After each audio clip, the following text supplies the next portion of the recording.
Um, there's a pretty stark difference between the way the White House has presented the bilateral relationship and the summit and the way that President Xi has. And as we said before, the White House has said that we're in a strategic competition and our responsibility is to prevent it from creating a conflict that would be bad for both countries and bad for the world.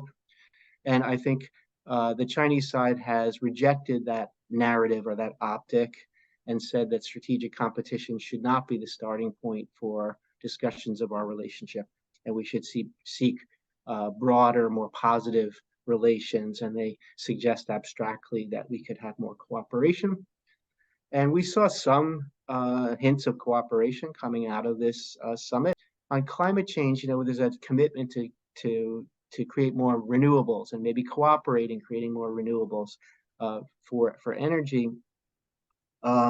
But in both countries, in the Chinese side, you have heavy state subsidies to energy technology producers that make it a less competitive environment and seem discriminatory against foreign producers.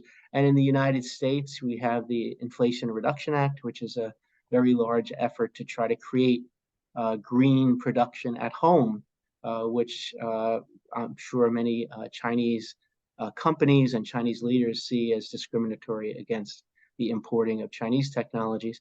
So one of the questions that I have is which will win out in these kinds of discussions, the mutual desire to create more renewables and a greener planet versus the desire to create more domestic industries and domestic jobs in these fields.